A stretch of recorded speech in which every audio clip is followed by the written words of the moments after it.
Welcome to Trading Lounge and the Bitcoin report for Monday, September the 20th. I want to start with ETH and BitCross here. We had always had this as an A wave and a B wave and a C wave, and we're just waiting to see how this would produce itself. Obviously, you know, we could count it 1 and 2 and 3 and 4 and 5. There is overlapping wave structures between wave 4 and 1 here in that case. We could also put wave B over, well, let's just start with this. We could look at it as an impulse wave to the upside, coming back to the box here, the 50-60% retracement level, and then move up from that point.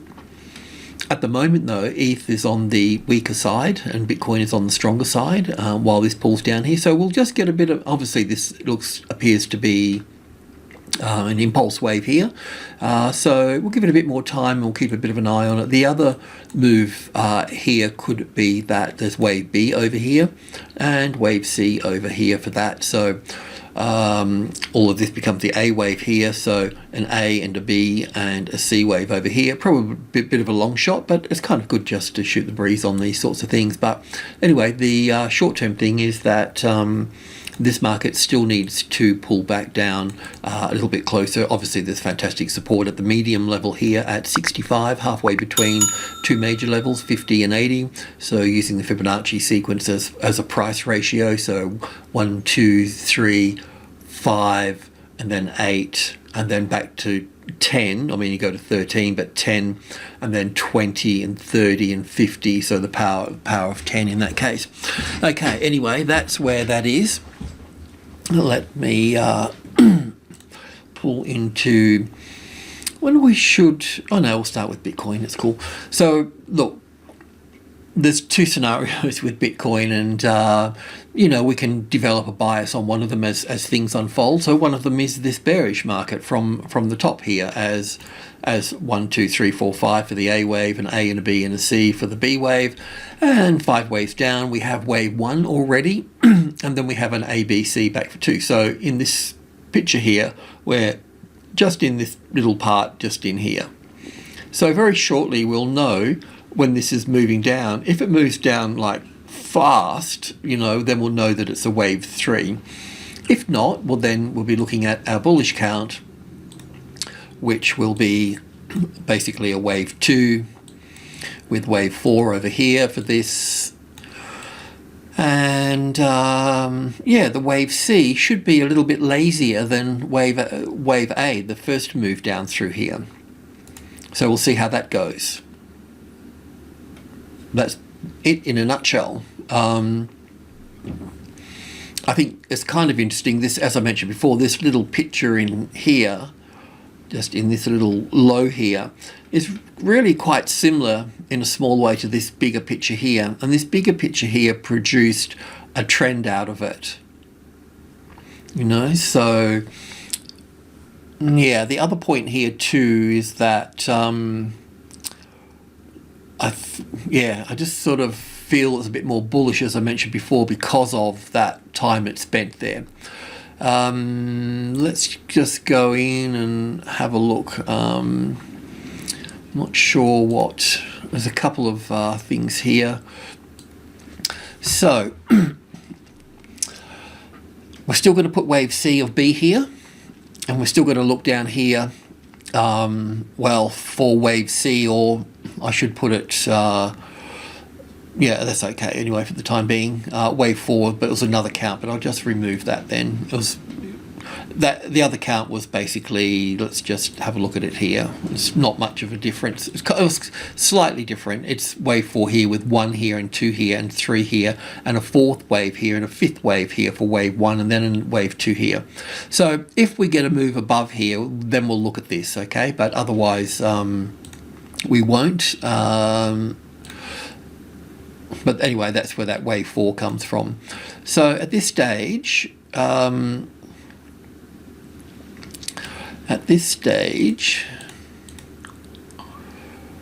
yeah, it's rolling over nicely. We know Ethereum is weaker, and Ethereum has pulled down further, so it's kind of follow the leader in a way. We do need to understand this particular move down through here, so that's what we'll be doing today. and also the levels too, because here we are back at the 46,500 here, part of minor group 2 here, so 65, 72 and 80. Once the 4650 here, the 46,500 in this case, once that becomes the retested resistance, we should move quite swiftly down to the next level, down to the 45,000 at that stage. Is just let me squeeze that in there. Yeah, no, that's right. That's right on the money. So 45, obviously good support here, and then it'll trickle down to do wave C here. So yeah, I mean, normally in a correction, wave A is the fastest, and then wave C on a bit more of an angle. So if we see that, that's going to be quite helpful. I hope we do see this on more of an angle in this point here, and I really hope that it's wave 2. It's I found out this morning how much I need to pay the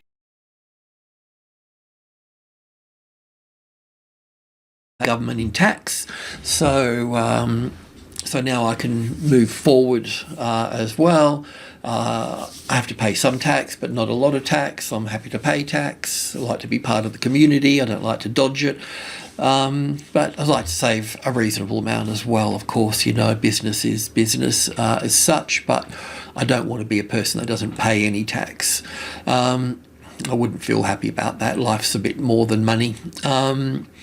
So yeah, let's just continue to move in through here. Can't remember everything that I've looked at. That's, well, this will be important too. This is the 50-60% retracement level from that low to that high there, so that will play out. So there'll be a bit of toing and froing maybe onto this 46,500 at that point. And I just want to go to the 15-minute chart before I go to the tick chart. There's just a couple of little things here that I wanted to point out. Is that this move down from the top here, we can count it 2 ways. So there's this way, which is probably not right, but it's probably not right because wave 4 overlaps wave 1, okay? But still, I think it's worth considering. So 1 and 2 and 3 and 4 and 5. And the reason it's worth considering is because if we do get this ABC back up to the 48 here, then you don't have to panic. You know, well, it's got to be that count. And then if it finds support on the 48, then you know that we're wrong at that point. So there would be the arrival, the reaction, the first high above the level. And even in wave C here, we get that first high above the level. So that's why we never chase that, you know.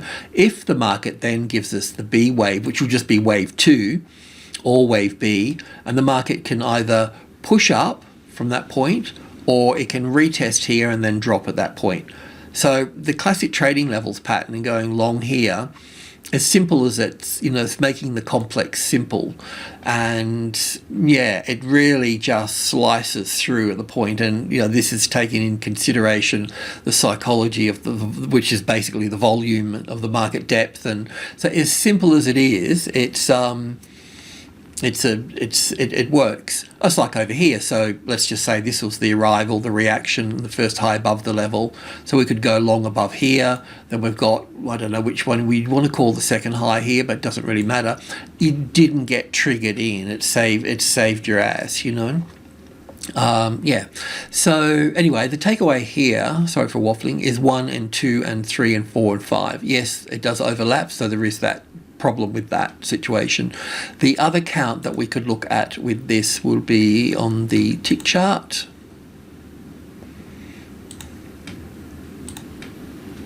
Okay, it's enough data. So from the top here, of course, same. We could count it down like this as a wave 1, all the way down for wave 1 here, back for wave 2, down for wave 1, back for wave 2, and then we go into the next sequence here, which will be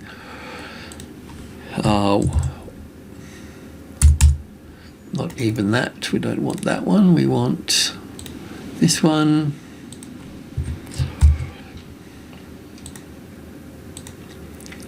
And then in this case, we'd only come back a wee way here. So we'll just come back to the 50-60% of this move here, roughly speaking. I mean, the aim really is, at the end of the day, is to find this number here, the 46.50, as the resistance. Because, you know, well, the market could still continue to move up from here. Do you know? That's the other point. So we need to see it come. I'm only talking about the bearish side because this is Ethereum here. And I'm sorry, I haven't pulled apart this structure just yet. But you could see just the point that it's pulled down, you know, quite a way through here so far. So do we take the spike low? Don't particularly like that. But this thing here, even if I took the max here, we can see the 61.8% here. So it's kind of, it's just done its first, it's dropped through, it's done its first retest of the 61.8%. So it's kind of rejecting it at that point. We're seeing increasing volume. I mean, I wouldn't trust the volume on a CFD platform, but I wouldn't even trust the prices on a CFD platform. Steady on, Pete. Yeah, so just looking how to count that. Anyway, you can have a look at the charts on our website for that. Kitty Pond does a fantastic job with that on the crypto asset. So, but the main point here is that you can see how far it's come down. And we expect that because we looked at the ETH bit cross, and so we still expect this to be sort of weaker here. And the other important little thing here too, as I mentioned before, you can see, I mean, it really fell out of bed here, so take that with a pinch of salt. So, but even if we put like that to that, right, we just call that the sort of, it's not an average really, is it? But it is what it is. But then we go here, and we can see, if we go an average through here, we can see that it's on less of an angle than this one. I mean, if we took that as straight down, but I want to give it a chance, you know. But we can see that's like more. It's moving down, but it's reluctant to move down. So in this case, if this being the case, we'll keep an eye on this, because then this will move up from that point.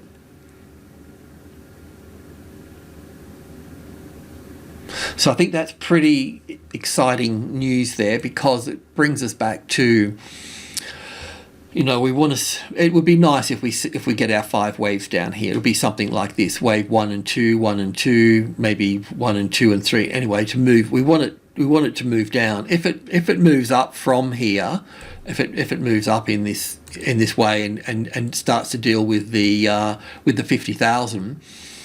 Well, that's going to be fantastic too, you know, because that will just take us back to our count here, and maybe slightly there'll be a slightly different scenario for this as well. But this would be fantastic, because this would give me the arrival, the reaction, the first high above the level, the ABC pattern, you know, the classic trading levels pattern that I'm always harping on about. So we're currently sort of, where are we? So it's a little bit off here, but anyway, we want that support on that level there. Yeah, we want that support on that level. I was thinking of this one, sorry about that, but it's just this here. So the arrival, the reaction, the first high above the level. Yeah, I know I've dramatized it. This is too big here, but anyway, we'd be going for that. And if we're going for that, well, then we're bullish, you know, because we'll be working above the 61.8% at that point, which is at 51,100, yeah. So so that would be bullish. So that would be fantastic, yeah. So, but otherwise, we'll be back with the primary counts here with the way that Ethereum's going. It is looking like a C wave here, so an A and a B and a C, a lazy C wave here. That would be just fantastic. So we'll see. We're getting there. So hopefully you get a late, and because Bitcoin is stronger, it probably won't come down to the 50-60% mark. It will just come down to these somewhere. And if it's on more of an angle, then we're sweet. We'll be on our way. We'll be what are they saying? Bitcoin going to the moon. So yeah, but that would be fantastic at that point. So I think we're in a bullish mode based on that little pattern that I see in here, because if it was bearish it would be slightly different, but I can't say for sure just yet. We still need to gather evidence, and we'll either be buying down here or we'll be buying on top of the 50. Either way, there's plenty of space to go. Do you know what I mean? It's kind of, well, who gives a diddly squat at this point? Do you know what I mean? In the bigger picture, so it doesn't have to be perfect. Okay, I've waffled on long enough, so thanks for putting up with me, and check you tomorrow. Cheers.